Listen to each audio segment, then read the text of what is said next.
A cold front has rolled into the area. How local shelters are preparing for the drop in temperatures. Plus, plans for a new Carroll High School move another step forward. More from today's school board meeting.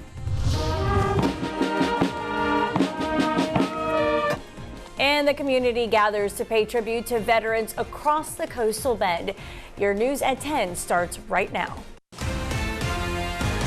Now, Lee Sausley, Katia Udiarte, Chief Meteorologist Dale Nelson, Sports Director Alan Harwell. This is Chris 6 News at 10. And it's a whole nother season compared to when the Veterans Band was playing this morning. It felt like fall. Now it feels like winter, courtesy of this Arctic front and the strongest one of the season that has taken our temperature from 80 down to 43 degrees, with 37 in San Antonio, freezing in the hill country and the teens in the Texas Panhandle. Across the coastal bend, it's already down to 40 in Beeville, ranging up to 47 in Falfurrias, with 43 over in Port Aransas. And the feel-like temperatures are really going to be bad in the morning. Right now, 33 degrees. That will seem warm compared to where we're headed, with northerly winds at 25 miles an hour right now. We have light to moderate rain in parts of the area coming in from the west. And then it's just going to be light drizzle to light rain tomorrow morning to add insult to injury. Take a look at the day planner. A light rain and 35 degrees at 7 in the morning. That'll be the low, but the wind chill with a north wind at 21 will be in the low 20s. Very dangerous. 40 at noon as the activity comes to an end, and 43 at 5 p.m. tomorrow. That's going to be the high of the day. We'll spend most of the day with wind chills in the 20s and mid 30s. Believe it or not, it could get worse. In a few minutes, I'll explain and be back to tell you all about it. Lee? All right, thank you very much, Dale. Due to the cold weather, the Kingsville and Bishop school districts have delayed the start of classes tomorrow morning. In Kingsville, all of the schools will operate on a 1-hour delay, with buses on a 1-hour delay, 1.5-hour delay, I should say. Bishop, Refugio, and Woodsboro schools will all be delayed by 2 hours. As Dale mentioned earlier, he does not expect for the roads to get icy. TxDOT is keeping an eye on northern counties like Live Oak, Karnes, Goliad, B County, possibly even Refugio County. If any road conditions change, we are going to keep you updated on any changes. Just check our website, christv.com, for the very latest information. And that cold weather is going to be especially rough for those who don't have a roof over their head tonight. So local shelters are doing what they can to keep the homeless out of the cold. Just within the past week, the Mother Teresa shelter handed out some 200 blankets to help the homeless stay warm. They are preparing to have extra food on hand tomorrow. They're getting ready to feed more than 130 people when their doors open in the morning. It's really tough if you don't have nowhere to go, because you have to think about where you're sleeping at. I'm already signed in with Salvation Army. I went early, so I have my blankets and everything. And the Corpus Christi Police Department also says if an officer comes across a homeless person out in the cold, they're going to offer them a ride to a nearby homeless shelter. Well, in other news, police have released an update on the investigation into a video released last week that showed a child being abused. After the video made the rounds on social media, police asked the community to help identify the woman, even though it's not clear if the incident actually happened locally. Authorities now believe it may have happened down in Mexico, possibly more than a year ago, but despite that, police still trying to determine exactly where it happened, so the equivalent of Child Protective Services down in Mexico can be notified. Well, tonight in our special series, Homeless Crisis on Our Streets, we'll look at the problem of panhandling. Now, it can often create problems, especially if the panhandlers become aggressive. Our Seth Kovar has been looking into that problem, and he says the city has a number of ordinances now designed to combat panhandling. Seth. Yeah, Lee, panhandling is illegal downtown, uptown, and on North Beach. You can't ask someone for money near an ATM, bus stop, or bank, and aggressive panhandling is illegal citywide. The rules are in place so people will feel safe, but there's still plenty of panhandlers out there. My wife took my kids when I lived in Nebraska. I used to be a 4-star chef. I used to make $100,000 a year. That's how Skippy, spelled S-K-P-Y, says he ended up on the streets. I ran into him at SPID and Staples Street, a common spot for panhandlers. But is that what he's up to? I will not confirm nor deny those allegations. He keeps it light with signs that read anything green, bad legal advice by the hour, and at least give me the finger. But sometimes panhandlers' requests for money go too far. You know, you'd walk by, they'd ask, and then they ask again, they start yelling at you. We can curb that kind of behavior. They can do that because of Corpus Christi's aggressive panhandling ordinance. Anywhere in the city, if a panhandler touches you or makes you afraid, police can step in. Without it, officers can only do so much. It's a constitutional thing to be able to ask somebody for something, but then not to make them feel like they're in fear. So it was written for that purpose. And that's really been a good ordinance for us. Good for compliance without making arrests. A Chris 6 open records request found that there have been 0 arrests or even tickets issued for aggressive panhandling. That's because instead of reaching for handcuffs, officers let the panhandler know they're breaking the law and make them move along. The goal is not to see how many citations we can issue. It's to curb behavior, and that ordinance did very well. Officers have written tickets for panhandlers violating another ordinance. If you want to ask for money along the side of the road, you have to wear a reflective safety vest. Another Chris 6 open records request found that in the 6 years the ordinance has been on the books, there have been 20 tickets, and there's no word of any arrests. Assistant Chief Mark Schauer says arresting a homeless panhandler doesn't accomplish much because of how the municipal court system works. All we're doing is putting you in a detention center for a couple hours until you can get processed, and then you're let go. Police also step in when businesses call. A worker at a store at Morgan and Crosstown who doesn't want to be identified says she has to call the cops every day because of panhandlers hassling her customers to the point where they turn away. It can be a problem downtown, too. We do occasionally see panhandlers in the downtown area. The Downtown Management District works hard to improve the area's image. That's why that group urges people to report panhandlers if they feel threatened. Work with business owners to help combat this issue so that we can bring more people down here and let them know that it is a safe area for them to come. Another way to combat the issue, just don't give panhandlers money. Assistant Chief Schauer says that person may be a scammer posing as homeless. And he says they might use the money for booze or drugs instead of food.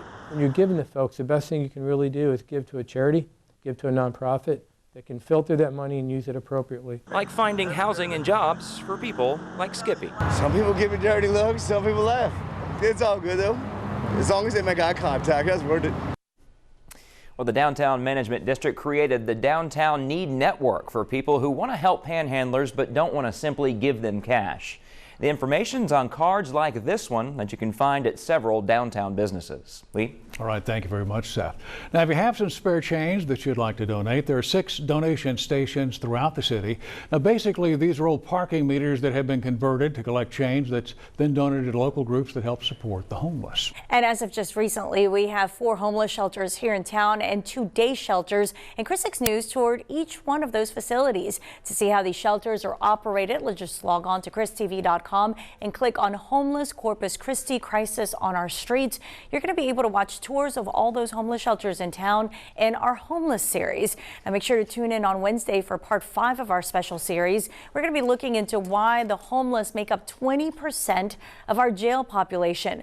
Roland Rodriguez is going to talk to Sheriff John Hooper, who explains why many of them are behind bars. Just ahead on Chris 6 News at 10, CCISD continues to move forward with plans to build a new Carroll High School. The latest on how the budget for that project is now shaping up.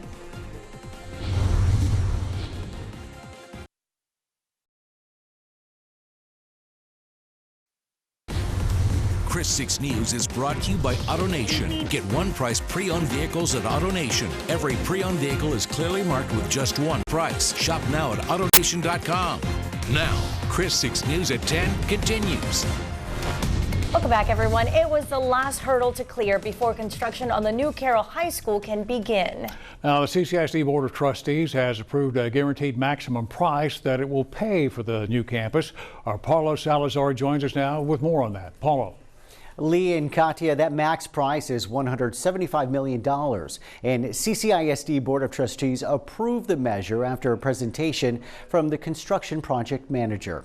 In October of 2018, the CCISD Board of Trustees approved the construction manager at risk services for the Bond 2018 new Mary Carroll High School.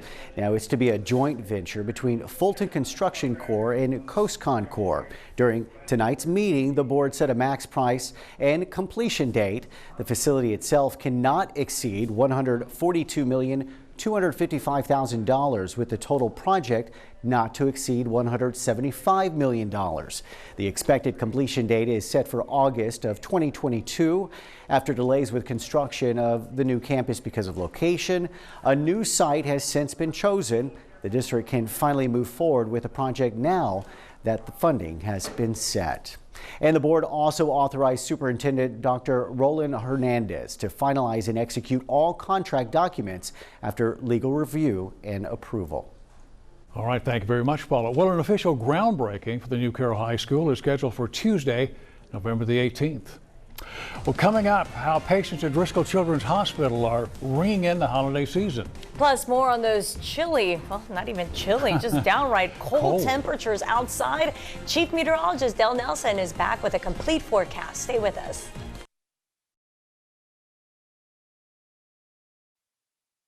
You're watching Chris 6 News with Lee Sosley, Katia Udiarte, Alan Harwell, and Dale Nelson. This is Chris 6 News at 10. Well, a city ordinance that allows golf carts in certain areas of town could soon be modified. Yeah, it's going to change to allow electric vehicles and all-terrain vehicles on city streets on North Padre Island, Mustang Island, and North Beach. Now, the proposal is in response to a new law that was passed by state lawmakers, which gives the green light to allow ATVs and electric vehicles as a mode of transportation. A first vote on the ordinance change is set for tomorrow. Now, the most accurate weather forecast in South Texas with Chief Meteorologist Dale Nelson. Hi, everybody. Welcome back. Take a look at this cold front shot by Nathan Hinojosa. This is coming in time-lapse across the bay here, Copano Bay, and oh my gosh, it does look ominous as it moved quickly through the area around 5 to 6 p.m. this evening. And there it is. That's a roll cloud right there. Did not have any severe weather with it, but it sure had a lot of wind. All right, let's take a look at the looping Doppler radar. And again, you can see the light rain in the area. The yellow areas are moderate rain. We have a patch of it coming in from the west now out around Alice and up towards Orange Grove. Between there and Orange Grove, working towards Cal Allen and Robstown, the areas that got hit last Friday. So this has some pretty heavy rain in it, but it's moving quickly, so it won't last too long. Heavy rain on the island right now, too. The big weather story is the Arctic front is the strongest of the season that came in at 6 o'clock this evening.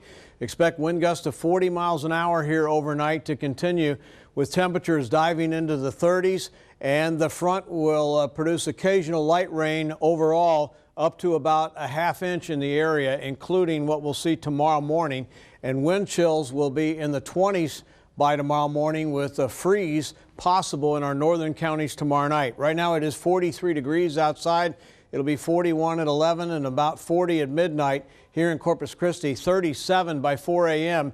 and down to 35 with light rain falling in the morning and a north wind at 21. That's going to be brutal on anyone, especially the little kids that might be out waiting for the bus tomorrow morning. So take care of them, make sure they're all bundled up, and take care of your pets too in these conditions. At least give them some shelter in the garage if at all possible. Future winds show that the winds stay up all night. Here it is at midnight and then at 7 in the morning, 20 to 30 with gusts to 40. That'll drive the wind chills to dangerous levels. And I think that's why, as Lee and Katia mentioned earlier in the broadcast, some of the schools are going to be delayed starting in the morning.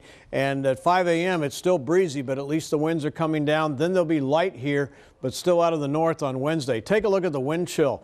We're talking about low to mid 20s at 6 a.m.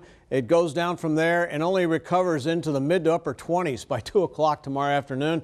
Then the wind chill gets better here by Wednesday morning and in the 30s. The day planner for tomorrow, 35 at 7, 40 at noon. The rain will end in the morning and only 43, feeling like winter here tomorrow afternoon. That is over 30 degrees below normal. As the lows tonight will reach 35 here, about 40 in Port Aransas and 34 further inland. Nobody freezes tonight. No icy roads, obviously, with those conditions. And highs tomorrow will only be in the 40s. There may be a few breaks in the overcast where the temperature will briefly pop up into the upper 40s in some spots, but overall low to mid 40s area wide. Satellite and radar shows that rain coming in. There's the Arctic air coming in, and yes, that is sleet being reported in the hill country now, and we may see a little bit of that here in the coastal bend as the Arctic high comes south and then moves east. It will not drive all the way into the coastal bend, but look at this. For the first time since last winter, we've got temperatures below zero in the United States, including -4 right now in Bismarck. -4. Can you believe that? With 17 in Amarillo, 25 in Lubbock, 37 in the Alamo City, and the wind chills right now, 33 here, 26 in San Antonio. We still have moisture coming in, and that's where the light rain comes from here overnight. Pockets of a little bit of heavier rain. Again, maybe a little sleet. I think that's a little overdone, but the bottom line is that briefly when we clear out tomorrow night, we have a shot at seeing, again, freezing temperatures in our northern counties. We'll have more on that tomorrow. NEC Co-op Energy 7-day forecast, 35 tonight, 43 for the high tomorrow. I don't think it'll freeze in Corpus Christi, so I've got 36 tomorrow night, 54 on Wednesday. Rain, light rain here on Thursday, better on Friday, but just 62 and then milder after that. But nowhere does it get to where it was today, which was 80 degrees. So that's a long memory by the time we get to this end of this week. I want to remind everybody, so because obviously of the cold weather, so Kinksville, the school, they're going to start 1 hour late, but buses are going to be running an hour and a half late. And just want to remind everybody that Bishop, Refugio, and Woodsboro schools, they're all delayed by 2 hours, and that includes the buses as well. So we've got that clear. Well, that cooler temperature sure makes it feel like December outside, doesn't it? It really does, but over at Driscoll Children's Hospital, they're getting into the holiday spirit with the release of their annual holiday book. And a special book signing was held today for the book. It's called Willow, a Driscoll Christmas Story. Now, it's about a reindeer who has difficulty doing what he loves to do, which is making toys, so he turns to his friends for some help. Now, the book is written by Allison Schaefer. She is a former Driscoll preemie, and she was helped out by several parents who illustrated the book for her. By the way, this is Ms. Schaefer's 5th Christmas book for Driscoll Children's Hospital. We do it all for the kids. All the money goes back to the hospital to benefit the children. All right, the book available at the hospital's Carousel gift shop for just, get this, $5. Very good. And still to come tonight, flags are lining Ocean Drive to honor the heroes in our community. More on that and other Veterans Day observances across the coastal bend, so stay with us.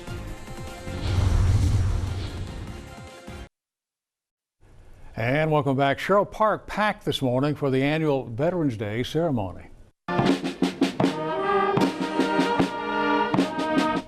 And the Veterans Band of Corpus Christi provided the music for the ceremony, honoring all the men and women here in the Coastal Bend who served our country in the armed forces. It was one of several events held today so that members of all the local communities could thank our veterans for their service. And you are bound to see one of the thousands of flags that are proudly displayed along Ocean Drive to honor our heroes. Today, the Rotary of Corpus Christi held a kickoff celebration for their Flags for Heroes event. These flags honor someone's loved one who is a hero in their lives. The flags will proudly be displayed at Ropes Park, Cole Park, and Oleander Point along Ocean Drive, and it is a beautiful sight to see. South Texas, Corpus Christi loves the military. It's a military town and we always support it. And as a Navy veteran, I appreciate that. And the flags will be up until Sunday.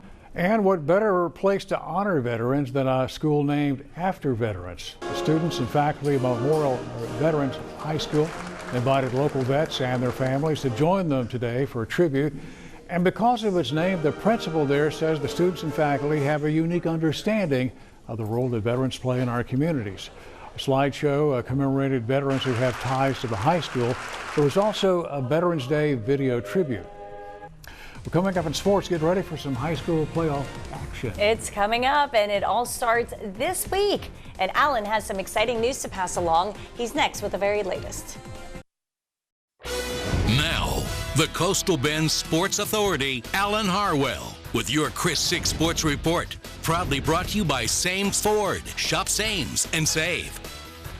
Hi, good evening, everybody. Well, we have 23 area schools have qualified for the high school football playoffs. Opening round action will start on Thursday, and we are very excited to tell you tonight that Chris Communications will be televising Miller's home game against Brownsville Pace from Buccaneer Stadium. Yeah, Thomas J. Henry's Game Night South Texas. The game will be broadcast live on our sister station KDF TV starting at 7 o'clock. The Bucks are sizzling right now. They beat Moody to cap a perfect 10-0 regular season. First time they have done that since 1955. Now they get a chance to make even more history on Thursday.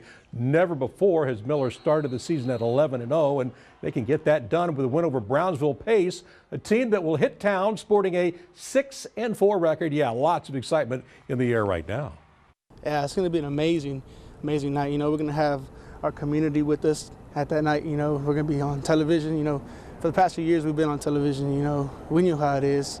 And, you know, unfortunately we lost those few games on televised TV. But, you know, we got to come out here, take care of business tonight. We got our whole community watching. We haven't been in the playoffs for so many years. But, you know, we plan on taking care of business. You know, it's going to feel really good. My 4 years being here, I admit that we've never done none of this. So me being a part of this, you know, it's really good. I got a real group of guys behind me that are willing to go to war with me any single time. And I got their back and they got mine. All right, there it is. Thomas J. Henry's Game Night South Texas live on the KDF TV Playoff Edition. Pace and Miller Thursday at 7 o'clock.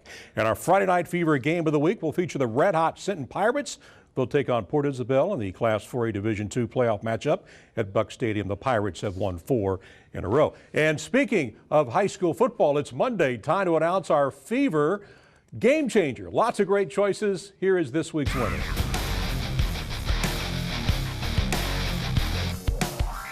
Let's go back to Friday night. GP and Alice. Yeah, the winner advances to the playoffs. Close game early. It appears GP is going to go in for a game-tying score, but out of nowhere, that's the Coyotes' R.J. Salas. Picks off the pass in the end zone, and he's going to take it back 103 yards. Talk about a game changer. Instead of, well, the game being tied at 7, Salas turns this one into a long TD and gives his team a 2-touchdown lead. That is definitely a game-changing play. Alice would go on to win 43-7. Finally tonight, Islanders, man, they gave Vanderbilt a really good game tonight in Nashville, losing by only 5. In fact, the Islanders led by 5 in the second half before Vanderbilt went on a 10-0 run.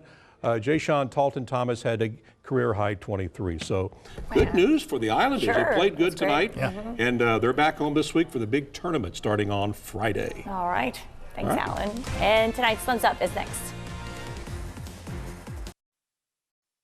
Celebrating good people doing good things. This is Thumbs Up, brought to you by Colonia Del Rey RV. And every night at 10, we celebrate good deeds here in our community. And tonight we're giving a thumbs up to HEB employees who served up free meals to the Veterans Band. Today, as you know, Veterans Band had a very busy day. They were all over town, several places, and so they gave those veterans a nice free meal, including spaghetti and meatballs and everything that you see there. So thumbs up to HEB and HEB employees. Just want to remind everybody that because of what's going on with the weather, the Kingsville ISD, they're going to delay classes by 1 hour. And the buses are going to run an hour and a half late. Right, and so and all this is going to be on our website, correct? Yes, it's all on our website. And then we have Bishop, Refugio, and Woodsboro schools. They're all delayed by 2 hours, and that includes the buses are also running behind by 2 hours. Okay, but all that is going to be on our cold. No doubt. Take a look, and here's how cold it is. 39 in Beeville now, 42 in Corpus Christi. That's it. And the wind chill here has already dropped to 31. The wind chill in the morning is going to be in the low to mid 20s over the entire area with light rain falling, but only light rain. We've got pockets of heavier rain now, but that'll end overnight. 35 degrees, could be a little sleet in our northern counties. That's snow that melts before it hits the ground. A high tomorrow, just 43 degrees. That is over 30 degrees below normal. Bundle up, everyone. Imagine football game in that. Yeah. Cold play. It's all our time for tonight. Thanks for the company. See you tomorrow, okay? Good night. Stay warm.